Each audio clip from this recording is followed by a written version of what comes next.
buenas noches y bienvenidos a esta nueva edición de Debería Ser Noticia, el programa de lo políticamente incorrecto. Hoy queremos que coja perspectiva y aunque parece que 2019 queda muy lejos para noticias, realmente no tanto. Queremos que escuchen un discurso de Albert Rivera en sede parlamentaria, como les decía, en julio de 2019. Les explicaremos después por qué queremos que lo escuchen. Presten atención. Vamos a hablar de su plan. Vamos a hablar del Plan Sánchez y vamos a descifrar y explicarle a los españoles qué es el Plan Sánchez. Miren, el Plan Sánchez es un plan por el cual el señor Sánchez se quiere perpetuar en el poder, controlando la tele pública, las encuestas, criminalizando a los constitucionalistas y lavándole las imágenes a sus socios. Eso es el Plan Sánchez. ¿Cómo está haciendo este plan el señor Sánchez? Muy sencillo. Se trata de criminalizar a todo el que no tenga el carnet del PSOE. Se trata de estigmatizar a todos los constitucionalistas que hemos defendido la libertad, la igualdad y la Constitución durante muchos años y lavarle la imagen a Otegi en la televisión pública.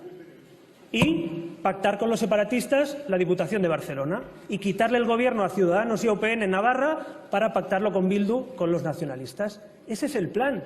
Y la pregunta es, ¿y con quién piensa llevar a cabo este plan, el Plan Sánchez? Pues con su banda. Menuda banda. Con Otegi brindando, con los nacionalistas en Navarra, con los de MES en Baleares, con los nacionalistas en la Comunidad Valenciana, con Podemos llevando la economía de España. Esos son sus socios de la banda. Tiene un plan y tiene una banda. Por tanto, es mucho más importante votar hoy en contra de ese plan que votar incluso de un gobierno Sánchez. Porque ese plan es un plan para una década. Le hemos pillado, señor Sánchez. Usted, cuando llegó a la moción de censura, no lo hizo por la corrupción. ¿Sabe por qué no lo hizo por la corrupción? Porque le voy a hacer una pregunta ahora que si me la contesta me callo. Si usted dice que el problema de la moción de censura fue un caso de corrupción del Partido Popular, ¿usted va a dimitir si hay condena por los ERE al Partido Socialista? ¿Sí o no? ¿Va a dimitir? ¿Sí o no? Contésteme.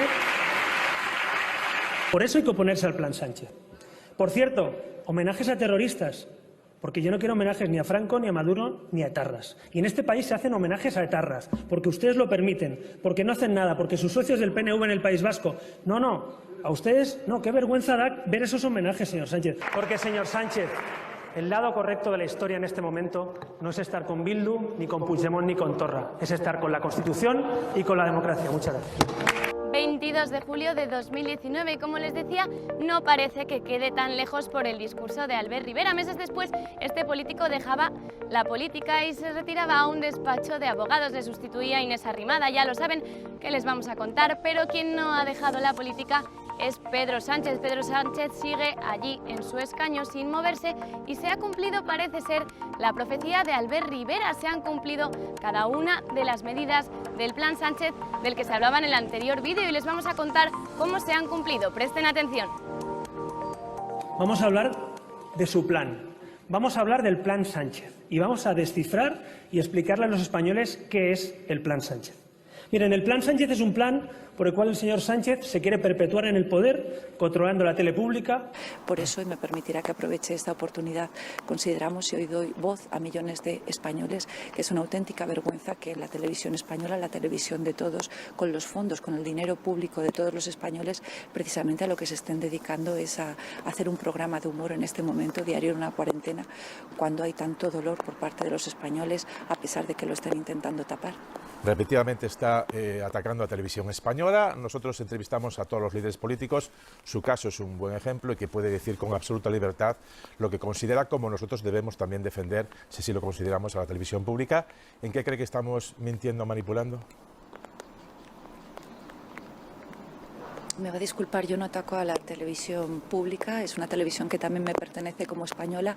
Esto yo lo denominaría un equilibrio de fuerzas. Si tienen al señor Antonio Mestre y otra serie de subvencionados alabando su gestión, cuando claramente está poniendo de manifiesto la actuación que se está llevando a cabo desde Televisión Española, una clara vulneración del principio de neutralidad política que debería regir su actuación, pues esto es un equilibrio de fuerzas. Desde luego, hoy que estoy aquí presente, alzo la voz en nombre de millones de españoles que consideramos que están haciendo una actuación de servicio al régimen, al Gobierno de España, de propagación de ese relato que se está intentando extender y que pasa por ocultar la gran desgracia que está sufriendo España. Y le voy a poner un ejemplo muy concreto. Publican imágenes de las fosas comunes que se están abriendo en Estados Unidos, concretamente en el estado de Nueva York, pero no así las imágenes de los ataúdes en España, cuando ayer nuestro alcalde del Ayuntamiento de Madrid hablaba de hasta 400 ataúdes que se están apilando a diario en el Palacio de Hielo de Madrid, la gran morgue española. Parece que si no informan sobre ello, el dolor no existe, pero va a ser muy difícil ocultar la voz de millones de españoles que están sufriendo, se lo aseguro. Y por eso, en el momento oportuno, por supuesto, que daremos un paso al frente. Controlando la tele pública, las encuestas.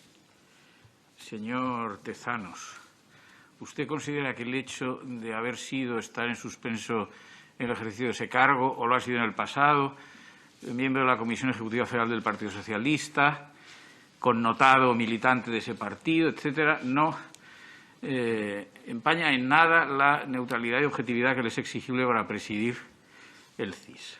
Controlando la tele pública, las encuestas, criminalizando a los constitucionalistas. Nosotros estamos empeñados en cumplir con la Constitución, del primero al último de sus artículos, señoría. Y me gustaría que el Partido Popular y usted también hiciera lo propio, cumpliera con la Constitución. Vamos a hablar del Plan Sánchez y vamos a descifrar y explicarle a los españoles qué es el Plan Sánchez. Miren, el Plan Sánchez es un plan por el cual el señor Sánchez se quiere perpetuar en el poder, controlando la tele pública, las encuestas, criminalizando a los constitucionalistas y lavándole las imágenes a sus socios. Eso es el Plan Sánchez. ¿Cómo está haciendo este plan el señor Sánchez? Muy sencillo. Se trata de criminalizar a todo el que no tenga el carnet del PSOE. Se trata de estigmatizar a todos los constitucionalistas que hemos defendido la libertad, la igualdad y la Constitución durante muchos años, y lavarle la imagen a Otegi en la televisión pública. Y pactar con los separatistas la Diputación de Barcelona y quitarle el gobierno a Ciudadanos y a UPN en Navarra para pactarlo con Bildu, con los nacionalistas. Ese es el plan. Y la pregunta es, ¿y con quién piensa llevar a cabo este plan, el Plan Sánchez? Pues con su banda. Menuda banda. Con Otegi brindando, con los nacionalistas en Navarra, con los de MES en Baleares, con los nacionalistas en la Comunidad Valenciana, con Podemos llevando la economía de España. Esos son sus socios de la banda. Tiene un plan y tiene una banda. Por tanto, es mucho más importante votar hoy en contra de ese plan que votar incluso de un gobierno Sánchez. Porque ese plan es un plan para una década. Le hemos pillado, señor Sánchez. Usted, cuando llegó a la moción de censura, no lo hizo por la corrupción. ¿Sabe por qué no lo hizo por la corrupción? Porque le voy a hacer una pregunta ahora que, si me la contesta, me callo. Si usted dice que el problema de la moción de censura fue un caso de corrupción del Partido Popular, ¿usted va a dimitir si hay condena por los ERE al Partido Socialista? ¿Sí o no? ¿Va a dimitir? ¿Sí o no? Contésteme. Si usted dice que el problema de la moción de censura fue un caso de corrupción del Partido Popular, ¿usted va a dimitir si hay condena por los ERE al Partido Socialista? ¿Sí o no? ¿Va a dimitir? ¿Sí o no? Contésteme. Por eso hay que oponerse al Plan Sánchez. Por cierto, homenajes a terroristas, porque yo no quiero homenajes ni a Franco, ni a Maduro, ni a etarras. Me quería referir al caso de Igor González Sola, al preso de la banda ETA, que se suicidó la semana pasada en la cárcel donostiarra de Martutene, ¿no? Y quiero, antes que nada, decir algo obvio, y es lamentar profundamente su muerte. Homenajes a terroristas, porque yo no quiero homenajes ni a Franco, ni a Maduro, ni a etarras. Y en este país se hacen homenajes a etarras, porque ustedes lo permiten, porque no hacen nada, porque sus socios del PNV en el País Vasco. No, a ustedes no, qué vergüenza da ver esos homenajes, señor Sánchez. Y lo digo aquí para que conste en acta. Yo no voy a permitir, con todos los respetos hacia los votantes de Esquerra Republicana, que la gobernabilidad de España descanse en partidos independentistas. No lo voy a permitir, señor Rajoy. Saltarse unilateralmente la legalidad, como está ahora mismo Esquerra Republicana y el PDeCAT, creo que no son buenos compañeros de viaje. Que nunca vamos a jugar con la unidad de España, vamos a defenderla siempre. Yo no he pactado con los independentistas, que es mentira, que es falso, que es falso. Yo no voy a buscar esos apoyos. Lo importante es formar un gobierno progresista, sin depender de las fuerzas independentistas. Me sorprende y mucho que Unidos Podemos y sobre todo su líder compre hasta incluso la retórica y los argumentos de los secesionistas para defender su posición política, y me sorprende además que haga seguidismo de Esquerra Republicana. No engañemos a la gente. Si estoy diciendo que con Bildu no vamos a pactar. Y es que con Bildu no se acuerda nada. Si quieres lo digo 5 veces o 20 durante la entrevista. Con Bildu no vamos a pactar. Pero no engañemos a la gente, señorías. Ni antes ni después el Partido Socialista va a pactar con el populismo. O sea, no. No pactará con el populismo. Me puedo entender con Iglesias para abrir un referéndum de autodeterminación en Cataluña, en el País Vasco y en Galicia. No. Yo le digo al señor Iglesias lo que le dije en privado. No, gracias. Falso. Claro, claro. Falso es falso, no es no y nunca es nunca. Pues que quede claro desde el principio del debate. Pero fíjese, ese gobierno sería un gobierno de coalición donde el problema sería que, bueno, pues tendría que haber aceptado, por ejemplo, que el ministro de Hacienda, el ministro de la Política Energética o el ministro que se encarga de las pensiones en nuestro país, de la Seguridad Social, fuera pues una persona del círculo cercano y de confianza del señor Iglesias con poca experiencia política o de gestión pública.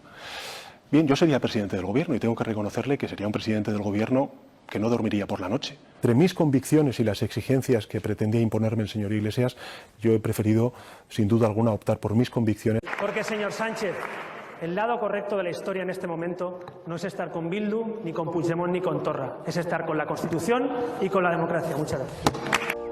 Como pueden observar, a veces viene bien recordar lo que un día fue noticia, pero hoy ya no lo es, porque parece que con el coronavirus nos ha llegado otro virus y es el de olvidarnos de lo que dijo e hizo el gobierno antes de la pandemia. Ahora la situación es mucho peor de lo que esperábamos. De hecho, no contábamos ni siquiera con los 50.000 muertos, con los que ni siquiera tampoco cuenta el gobierno a día de hoy. Alvise Pérez el otro día publicaba en las redes sociales un vídeo que se ha hecho polémico y viral en el que se retrata la situación de nuestra España. Se lo mostramos a continuación.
Duro vídeo, pero lejos queda de la realidad, porque para muchos, desgraciadamente, la realidad ha sido mucho más dura y algunos están empezando a mostrar su enfado con la pésima gestión del gobierno, como es el caso de Isaac Parejo. Escuchen. ¿Recordáis aquellos tiempos en que el PP gobernaba?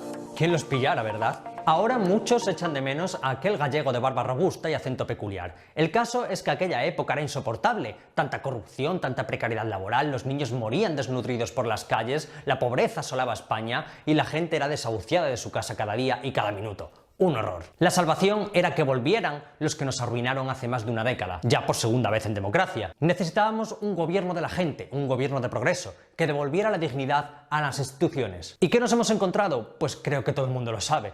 La más absoluta de las miserias y un cataclismo económico que no veíamos desde la guerra civil. Pero oye, todo muy progresista, feminista y ecologista, y ondeando la bandera LGTBI. Eso que no falte nunca, aunque te mueras de hambre y te tengas que comer esa bandera rebozada como una croqueta. Hoy vamos a analizar la ruina que nos viene encima gracias al gobierno de la gente, y sobre todo cómo han devuelto la dignidad a las instituciones. La corrupción, los enchufes, las mentiras no son nada mientras tengamos la bandera del progresismo por delante. ¡Comenzamos!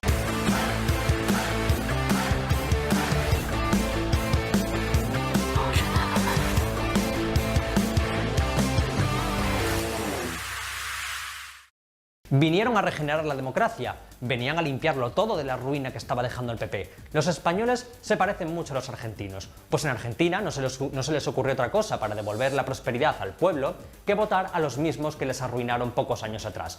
En España, desgraciadamente, ha pasado lo mismo.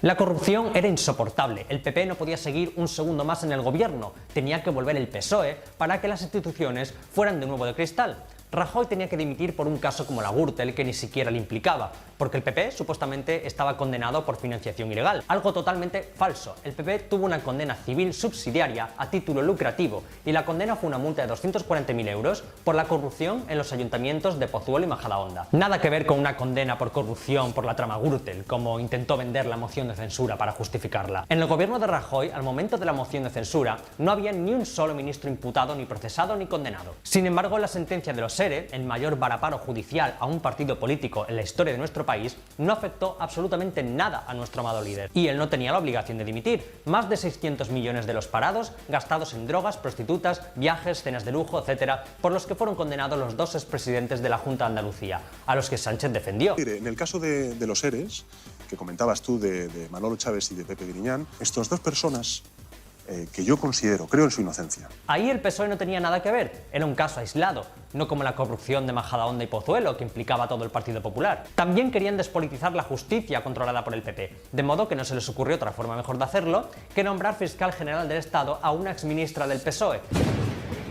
Dolores Delgado, amiga de Villarejo, aquella a la que le parecía un éxito garantizado el prostíbulo dedicado a la extorsión que supuestamente montó Villarejo y que llamó a su compañero Marlaska. Marlaska, otro que venía a regenerar las instituciones y lo primero que hizo fue inventarse informes para dañar a otros partidos políticos o comenzar a cargarse mandos de la Guardia Civil que contradecían las tesis del gobierno para colocar a otros afines suyos. Sin hablar de los que querían limitar la libertad de expresión para callar las críticas al gobierno durante la pandemia. Y otra de las líneas de trabajo es también minimizar ese clima contrario a la gestión de crisis por parte del gobierno. ¿Y qué me decís de los asesores de gobierno? Cuanto más inútil es un gobierno, más asesores necesita. Eso es así, y tratándose de un gobierno con 22 carteras, pues aquí la cifra se ha disparado. 800 personas colocadas a dedo, cobrando 50 millones de euros. Amigotes de partido, gente que no salió a las listas y fue colocada, y por supuesto todos los enchufes en los distintos organismos, Renfe, Correos, Paradores y por supuesto el CIS.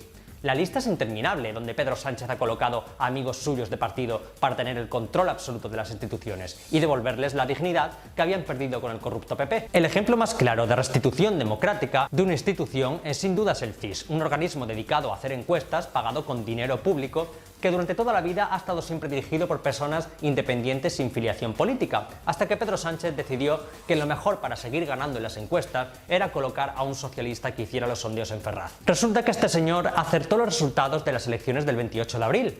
Unas elecciones que, permítanme que lo diga, olían a chamusquina. Pero es lo que se usa para justificar que Tezanos es un gran sociólogo. Pero se les olvida que no dio ni una en las elecciones andaluzas, en las generales del 10 de noviembre, en las del País Vasco o en las de Galicia, donde pronosticaba 6 escaños a Podemos y sacó un rosco como una casa. Pero tranquilos, que la lista de limpieza democrática aún no ha acabado. Ahora llega lo mejor. Si la imputación del PP fue un escándalo que llenó horas y horas y días y años de prensa y televisión y era motivo inmediato de la expulsión del gobierno, llegó la imputación de Podemos por financiación ilegal y por tenencia de una caja B. ¿Os suena? Sí, básicamente es lo mismo que tenía el PP. Ferreras callado como una puta.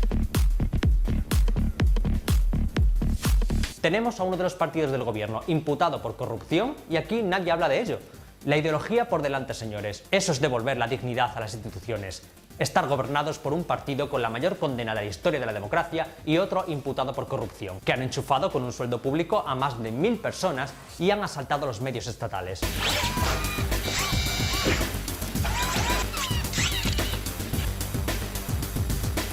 ¿Recordáis cuando Televisión Española estaba dirigida por aquel aquelarre de demonios fascistas que manipulaban a la sociedad a su antojo por culpa del Partido Popular? Eso se acabó cuando llegaron los socialistas y podemitas al poder. Hicieron una purga como nunca antes había visto, para colocar a sus peones.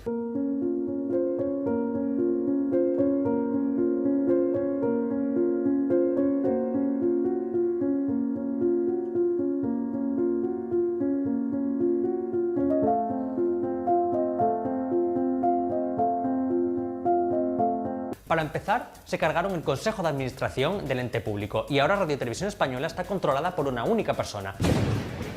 Rosa María Mateo, designada por el Gobierno de Progreso.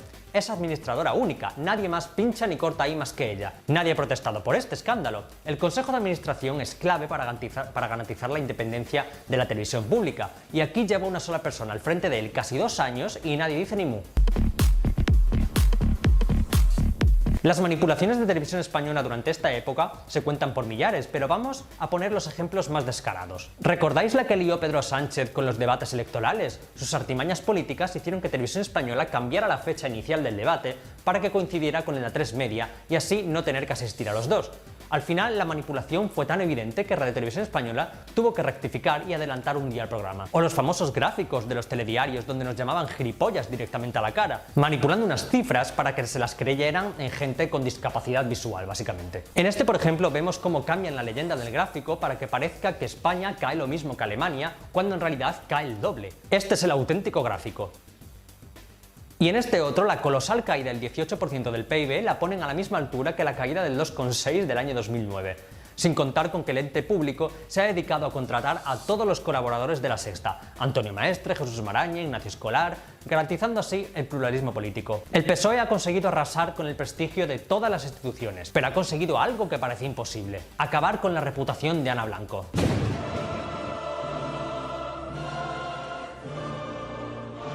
Y para el resto os voy a dejar la intervención de Macarena Olona leyéndole la cartilla a Xavier Fortes, el paniaguado #1 de la televisión espantosa. Esto yo lo denominaría un equilibrio de fuerzas. Si tienen al señor Antonio Mestre y otra serie de subvencionados alabando su gestión, cuando claramente está poniendo de manifiesto la actuación que se está llevando a cabo desde Televisión Española, una clara vulneración del principio de neutralidad política que debería regir su actuación, pues esto es un equilibrio de fuerzas.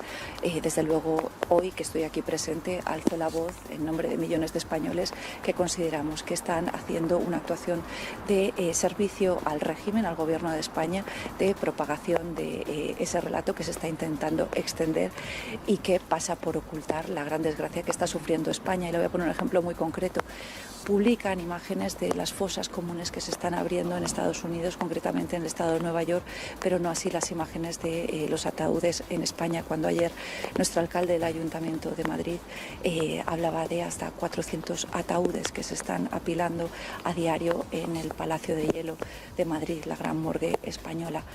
Parece que si no informan sobre ello, el dolor no existe, pero va a ser muy difícil ocultar la voz de millones de españoles que están sufriendo, se lo aseguro. A la manipulación tenemos que sumarle la censura, no solo de Televisión Española, sino a la población en general, donde Marlaska tiene a sus peones rastreando las redes sociales para evitar cualquier disidencia al gobierno social comunista. Y esos esbirros de neutral o maldita siguiendo a todo el que intente dar una versión que contradiga a Mr. Falconetti.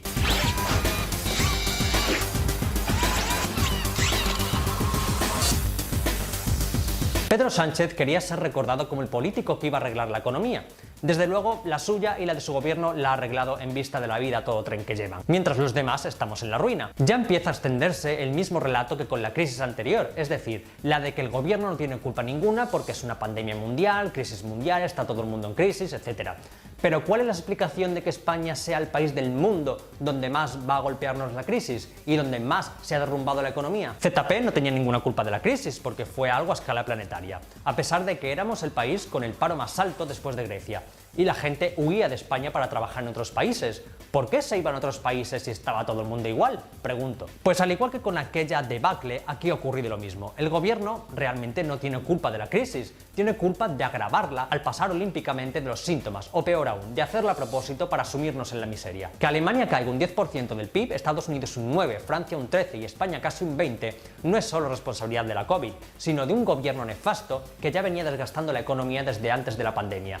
Con una economía robusta no habría ocurrido tal catástrofe, donde todos los países ya se están recuperando y aquí nos quedan años de miseria por delante. El Banco de España ya ha anticipado que el paro podría llegar hasta el 23% mínimo, que contando los ERTE que se convertirán en ERE, esta cifra, y esto ya es opinión mía, podría llegar al 30% en los próximos años.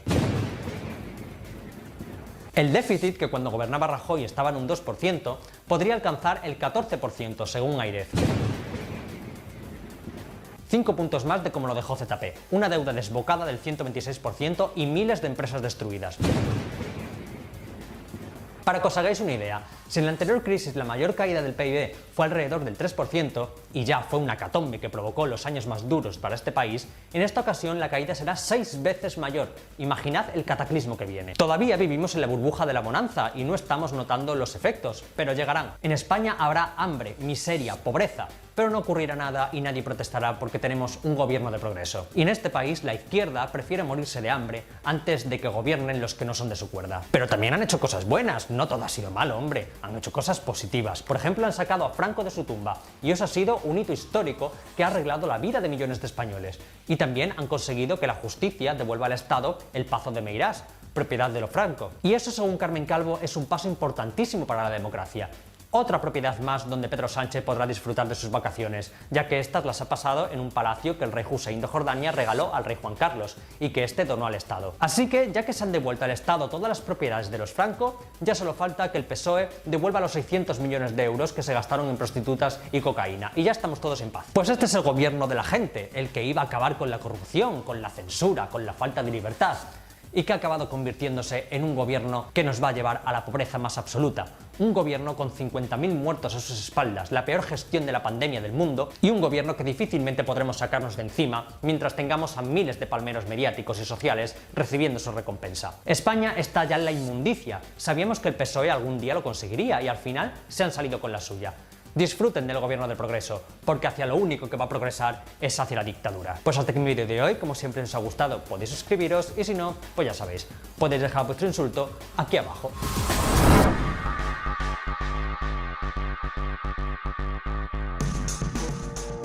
Habrán escuchado a Isaac Parejo mencionar a la censura que está imponiendo el gobierno, una censura que sufre un partido político en el Congreso de los Diputados. Este partido político es el grupo Vox, que precisamente publicaba en su perfil de YouTube un vídeo denunciando esto. Presten atención. Y cómo no, señores de Ciudadanos, siempre prestos a ayudar a este gobierno criminal. Señor Garriga, le convino a que retire el concepto gobierno criminal. Le pido que lo retire, por favor. Simplemente me he limitado a describir los hechos de una gestión negligente que ha ocasionado la muerte de más de 50.000 compatriotas. Se retirará del diario de sesiones. Dígame. Quería que el señor presidente nos explicara según qué criterio en esta presidencia se permite que esta mañana se hable de una monarquía corrupta. Para dejar atrás discursos parafascistas como el suyo o la anacrónica monarquía de los Borbones corruptos. Que esta mañana Podemos hable de que Vox está fuera de la ley. Sepan que los que piensan como ustedes dicen que la violencia no tiene género están simplemente fuera de la ley. Sus ideas racistas y machistas están, como le decía antes, fuera de la ley.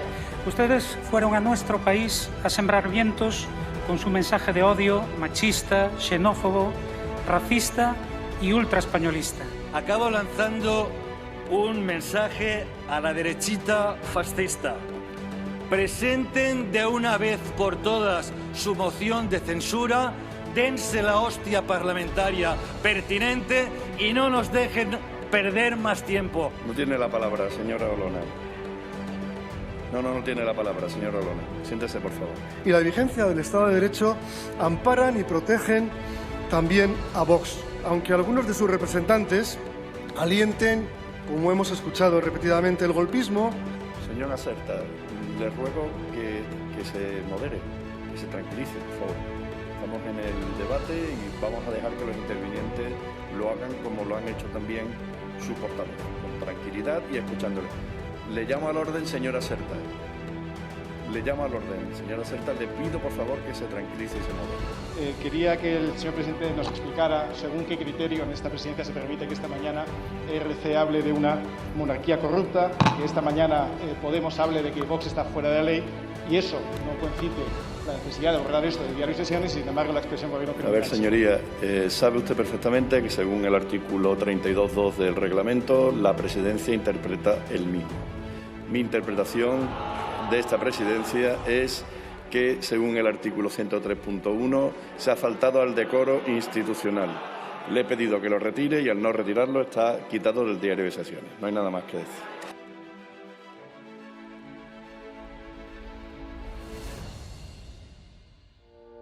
Si no era suficiente con la censura del Gobierno, el pasado martes en Consejo de Ministros se aprobaba el anteproyecto de la nueva Ley de Memoria Democrática que sustituirá a la Ley de Memoria Histórica, o como la hemos llamado a veces, Ley de Memoria Histórica Selectiva, que así es como es la memoria histórica de la izquierda. ¿Qué pretende esta ley? Pues en primer lugar expulsar a los monjes benedictinos del Valle de los Caídos, derribar la cruz, convertir este territorio en un cementerio civil y adoctrinar a nuestros jóvenes. Así lo expresaba Carmen Calvo. El Valle de los Caídos ha sido siempre víctima de la memoria histórica, como les decimos, selectiva de la izquierda, pero hace ya 3 años, en Tiempos Modernos, un programa de Intereconomía Televisión, José Javier Esparza desmontaba estos bulos que se han construido en torno al Valle de los Caídos, y lo hacía con Alberto Bárcena, profesor de universidad. Presten atención.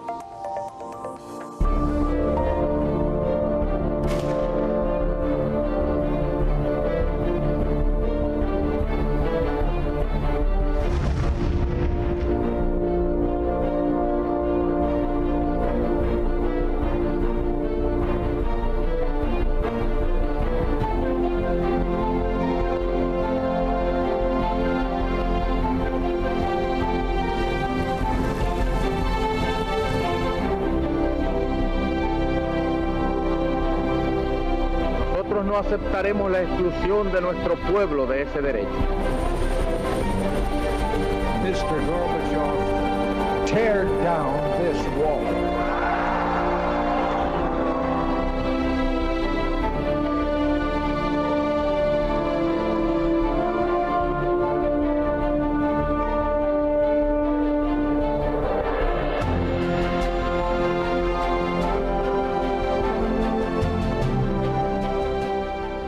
Buenas noches, señoras, caballeros. La semana pasada, la izquierda parlamentaria, el Partido Socialista a la cabeza, pedía exhumar a Franco del Valle de los Caídos y volvía una vez más a plantear como un asunto político de primera importancia el destino de la Basílica Benedictina del Valle de los Caídos. El Gobierno, por su parte, está, que diría un taurino, cerdeando en tablas. Ni hace, ni deja hacer. Lo asombroso es que esta voluntad política en torno al destino del Valle se basa sobre 3 cosas que son enteramente falsas las 3. 1, que Franco construyó el Valle como un mausoleo para sí mismo. No es verdad. 2, que lo hizo con mano de obra esclava de presos republicanos. Tampoco es verdad. 3, que allí se acumularon los cadáveres arrancados a sus familias de caídos en la Guerra Civil. Tampoco es verdad. ¿Cuál es la verdad sobre el Valle de los Caídos? Hoy lo veremos con el profesor Alberto Bárcena. Un pequeño vídeo y empezamos. La Basílica Benedictina del Valle de los Caídos se construyó entre 1940 y 1958 en el sitio de Cuelgamuros, en la Sierra Madrileña de Guadarrama, como monumento de homenaje a los muertos en la Guerra Civil. En ella están enterrados 33.872 combatientes de ambos bandos. Fue diseñada por los arquitectos Pedro Muguruza y Diego Méndez, con estructuras de Juan de Ábalos y Taborda, entre otros artistas. Según la leyenda negra forjada con posterioridad con fines propagandísticos, el valle fue un mausoleo que el general Franco se hizo construir a mayor gloria de sí mismo, utilizando para ello mano de obra esclava de presos de la Guerra Civil. Todo eso es completamente falso. Franco no dispuso que se le enterrara allí. De hecho, iba a ser inhumado en el Palacio del Pardo, y fueron el gobierno de entonces y el rey Juan Carlos quienes ordenaron que se abriera una tumba para el generalísimo en el valle. Y sobre todo, tampoco es verdad que en el valle trabajara mano de obra esclava. 20.000 presos esclavos, dice la propaganda, muchos de ellos muertos durante la obra. 20.000, ¿quiénes son? ¿Cuáles son sus nombres? Nadie puede decirlo, sencillamente porque no es verdad. En las obras del Valle de los Caídos hubo presos republicanos, sí, pero voluntarios, acogidos a la redención de penas por trabajo para rebajar condena y cobrando el mismo salario que los trabajadores convencionales. Todos estos extremos han sido demostrados de manera irrefutable por el profesor Alberto Bárcena, con abundante documentación oficial. A los presos políticos se les dio la oportunidad de reducir o anular su pena trabajando allí e incluso cobrando un sueldo. Como es lógico, los voluntarios fueron muchos. El sistema legal de redención de penas por el trabajo prestado incluía un sueldo igual al de los obreros libres, alojamiento en la obra, frecuentemente con sus familias, y escolarización de los hijos de los operarios que trabajaban en el valle, ya fueran libres o presos. Tampoco hubo nunca 20.000 presos. En diciembre de 1943 eran 679, en mayo de 1947 eran 1.029 y en noviembre de 1948 eran 1.278 presos. Todos ellos salieron libres cuando terminó la construcción. Así que ni mausoleo de Franco ni mano de obra esclava. Esa es la verdad sobre el Valle de los Caídos. Don Alberto Bárcena, muy buenas noches. Buenas noches. Y lo asombroso es que, siendo la verdad documental, se obstinan los poderes públicos, nada menos, en negarla. Porque, insisto, este vídeo, estos datos que hemos sacado fundamentalmente de la obra del profesor Alberto Bárcena, los presos del Valle de los Caídos, son datos oficiales. Es decir, están en los registros, en los archivos, que es donde tú lo sacaste. Este libro es el resultado de mi tesis doctoral, que me llevó la investigación 7 años. 7 años revisando un fondo, sobre todo, un fondo documental llamado Valle de los Caídos, que está en el archivo del Palacio Real de Madrid, para quien quiera ir a verlo, porque es público, donde yo solo me estuve viendo las 69 cajas con los miles de documentos que contienen, y ahí está toda la obra. Es una cosa muy impresionante, porque resulta que todo eso que al parecer no se sabía está en el archivo de una institución de patrimonio nacional, que es, por cierto, la institución responsable del Valle de los Caídos también. Es realmente todo es abracadabrante. Es asombroso. Bueno, en fin, vamos a poner las cosas en claro, negro sobre blanco, insisto, con datos objetivos de puro rigor. Franco ordena elevar el Valle de los Caídos como monumento de homenaje y memoria al conjunto de los caídos en la Guerra Civil. Él dice en el texto, en la cruzada, desde muy pronto, antes incluso de que esté acabado el complejo del Valle, se habla ya de los caídos, de todos los caídos. Sí, pero por si quedas alguna duda, en el decreto del 57, cuando ya se va a inaugurar, cuando se constituye la fundación del Valle de los Caídos, dice claramente, además, que los lustros de convivencia pacífica transcurridos desde el final de la guerra avalan con mayor motivo que este sea el monumento a todos los que cayeron en la guerra. Así de claro, o sea, no es interpretable. El texto es así de claro, es a todos los caídos. No estamos, pues, ante el mausoleo que el dictador se construye a sí mismo. Nada que ver con la realidad. Eso ni se le pasó por la cabeza. Tampoco lo hace para ser enterrado allí, porque de hecho él había dispuesto, es cierto que parece que no documentalmente, pero sí verbalmente, otra cosa. No ser enterrado en el Valle de los Caídos, sino en el Pardo. Él había comprado en el cementerio del pueblo del Pardo un enterramiento que es donde está su viuda, por cierto, y donde toda la familia daba por hecho que terminaría él mismo. Esa decisión de enterrarle donde está es de Juan Carlos I. En las primeras horas de su reinado, él es quien determina que Franco se ha llevado allí. Contó Juan de Ábalos después que unos 15 días antes de morir Franco le llaman para decirle que tienen que empezar a arreglarlo todo, le llaman del gobierno porque el gobierno y el rey, entonces príncipe, enseguida rey, iban a dar esa orden ya. Lo podrían tener previsto, pero desde luego no era nada que Franco hubiera indicado que se hiciera, nunca. Y luego está la cuestión clave de la mano de obra esclava famosa. Dice el tópico, además está publicado, es asombroso, pero los autores no lo han desmentido. 20.000 presos republicanos que trabajaron allí, trabajos forzados como mano de obra esclava. Ni 20.000 ni mano de obra esclava. Ni trabajos forzados. Primero, tenían que solicitarlo. Tenían que presentar una instancia en el Ministerio de Justicia ante el patronato de Nuestra Señora de la Merced, que era el que se creó al efecto.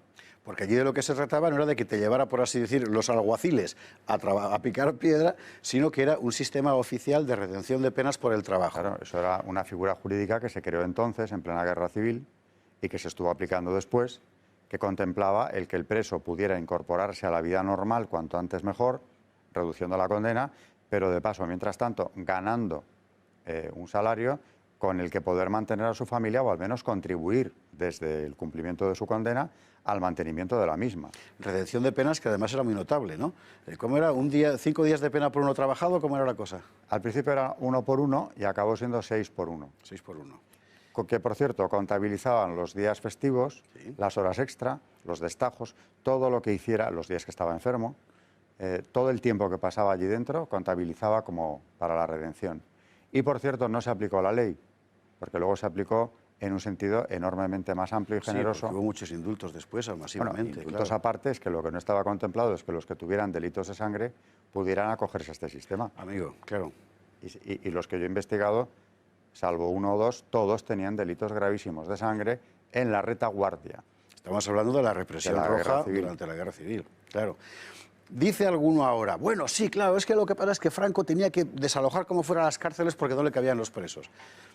La verdad es que las cifras de población penitenciaria eran ostensiblemente más bajas que en la España actual, pero da igual, en cualquier caso lo esencial no cambia. Es decir, no estamos hablando ni de 20.000 ni de obra de mano esclava. Obra de mano esclava no, porque era el sistema de redención de penas, además con jornal. ¿Y cuántos? Porque sobre el número hay un verdadero jaleo. Diego Méndez decía que 46, no puede ser 46, evidentemente. Son los que él conocería, pero que habría muchos más. Bueno, al final ya, cuando se les da el indulto final, que es en 1950, es decir, que presos en el Valle trabajaron durante 7 años, de los 20 que dura casi la obra, entre el 43, porque antes no hay, hasta el 50 en el que se indulta a los últimos. Ajá. Y es verdad que los últimos eran ya muy pocos, Entendido. que por cierto se quedaron en el Valle, ya como libres. Eso pasó con muchos de ellos. Sí, sí, porque realmente se había montado una auténtica, valga el término, ciudad laboral, el poblado, con la escuela... Había 3 poblados, donde, bueno, además con una libertad de movimientos importante, donde llevaron familias, donde efectivamente hubo una escuela, 2 escuelas, donde era obligatorio llevar a los hijos de quienes vivían allí, funcionarios, presos, libres, iban todos a la escuela, de la que todos salieron bachilleres. Y por cierto, al frente estaba un preso, don Gonzalo de Córdoba, que llegó al Valle para redimir su propia condena, y en clase tenía a sus hijos, más todos los demás que eran hijos de presos o de libres o lo que tocara. Todos bachilleres, porque se examinaban luego en el Instituto de San Isidro de Madrid y está contrastado que todos acabaron el bachillerato. Lo que en aquella época no era una cosa tan normal. Efectivamente.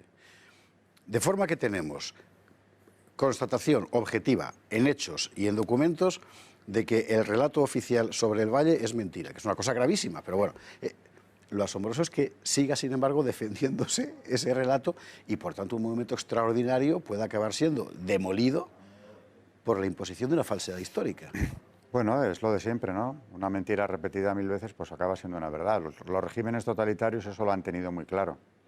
Y yo creo que estamos avanzando hacia un nuevo régimen totalitario, donde la verdad se oculta sistemáticamente y el empeño que tienen con el Valle, eso lo comprobé yo muy bien al hacer el estado de la cuestión de mi tesis, es un empeño político, ya no por rencor o resentimiento hacia el bando que ganó la guerra, sino porque se trata de descalificarle hasta las últimas consecuencias, porque si no se hace eso, no podemos darle paso a lo que llaman ya la segunda transición. La primera no valdría porque venía del franquismo, eso es indiscutible, y si el franquismo logran presentarlo como un régimen idéntico al nacionalsocialismo o al stalinismo, no, al stalinismo no, porque de eso no hablarían nunca, al nacionalsocialismo, ¿no? Del que dista... años luz, pues si no lo equiparamos a un régimen de ese tipo, ¿cómo lo descalificamos del todo? Y al final, cuando ya a Franco le han quitado calles, honores y todo lo que se le puede quitar, sale gratis descalificarle, insultarle, vejarle, todo lo que se quiera en público. ¿Qué queda? Su enterramiento. Entonces hay que sacarle de ahí cuanto antes, porque efectivamente es un monumento que lo construyó él y mientras siga allí enterrado, no da la impresión de ser el asesino que quieren presentarnos, y por tanto el régimen no queda del todo descalificado, que ya prácticamente lo está, les queda únicamente ese escalón, que es desenterrarlo y luego el monumento convertirlo en, vaya usted a saber qué, bueno, ya me imagino yo y sé muy bien lo que quieren hacer ahí dentro, pero en definitiva es lo que les queda para que la segunda transición se pueda acometer, o mejor dicho, cumplir ya perfectamente. Lo que es un poco tremendo es que todo esto vaya a hacerse en nombre de una mentira oficializada. En fin, aquí hemos puesto nuestro granito de arena para dejar las cosas claras. Esto no es una cuestión de interpretación, que sería legítima también la contraria, es una cuestión de hechos objetivos. Los hechos objetivos son los que el profesor Bárcena en su libro recoge. Ni Franco lo concibió como un mausoleo a su mayor gloria, ni hubo mano de obra esclava, ni fueron 20.000, ni fueron trabajos forzados. Y, por cierto, los que allí están enterrados, normalmente, cuando se pudo localizar a la familia, se le avisó antes, 33.000 presos de los dos bandos. Esto es lo que hay. Y mañana más aquí en Tiempos Modernos. Muchas gracias por acompañarnos. Y nos vamos a otro tema. El pasado viernes se celebraba el 11 de septiembre, la Diada en Cataluña, y hoy queremos hablar de independentismo. Lo vamos a hacer con Joan Planas.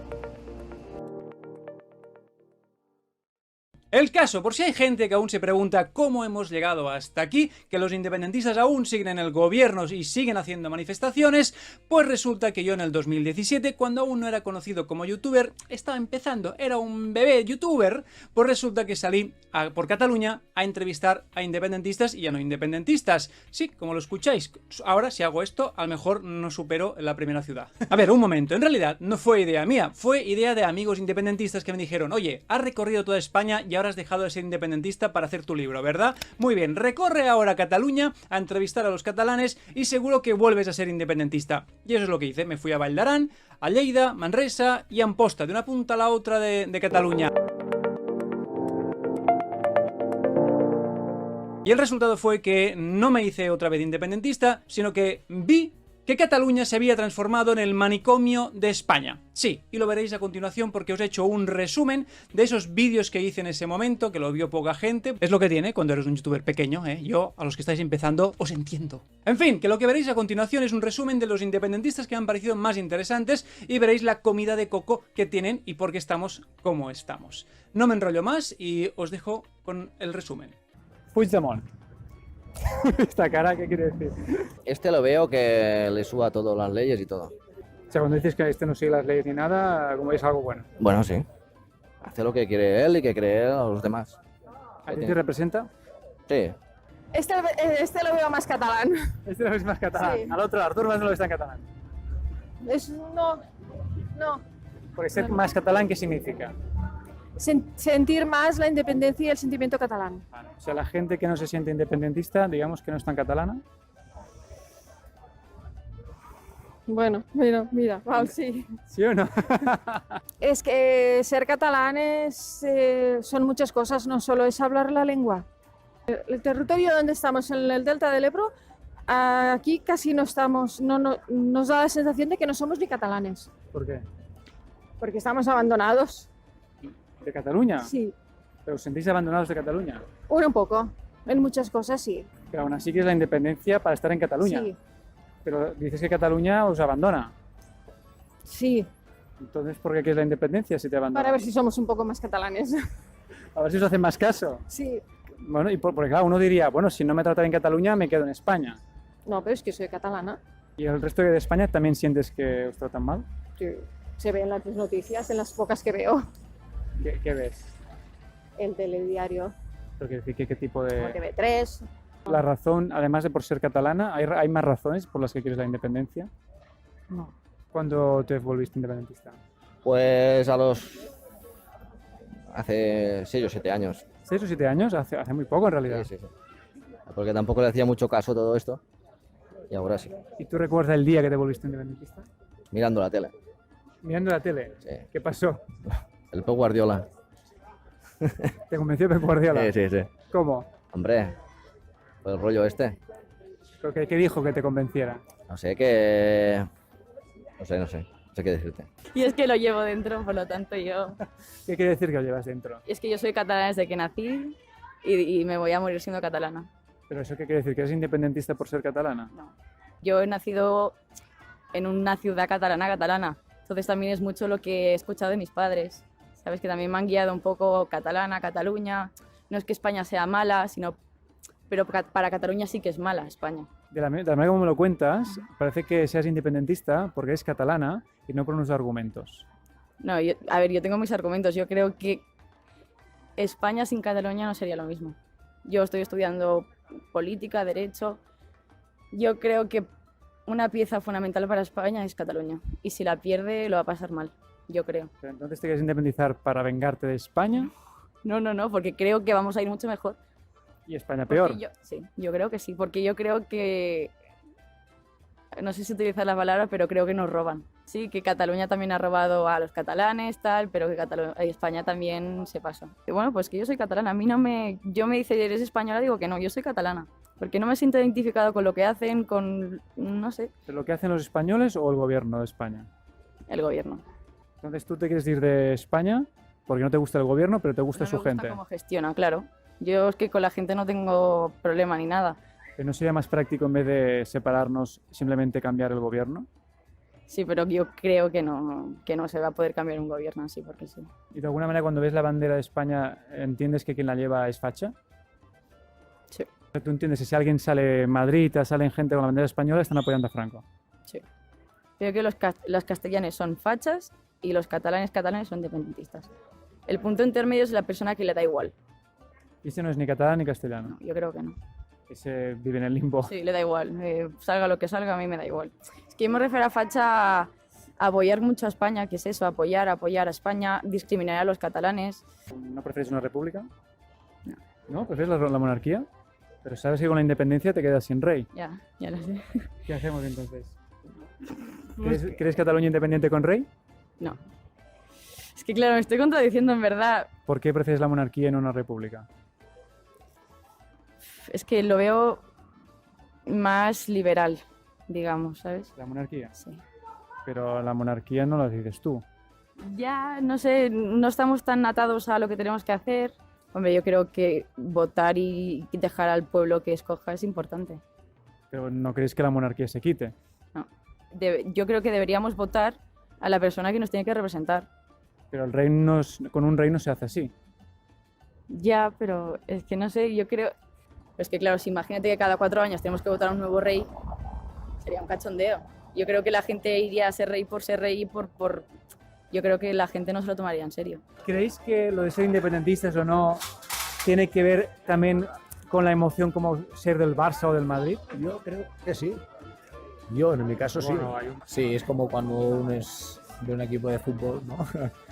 Que pues lo vive desde lo mamá de casa. Yo desde crío, que por cierto íbamos juntos a clase, sabes que llevaba esteladas desde crío. Abrí un estuche de gafas de esa época y estaba lleno de esteladas de... ¿Tuyo o mío? Mío. Tuyo. Que me habías dibujado, seguro que había pintadas tuyas de independencia, etcétera. Sí, me lo creo. Antes de los 14 era, o sea que hace 20 y tantos años. Te hablo de que era muy pequeño, que era cuando éramos del GIR.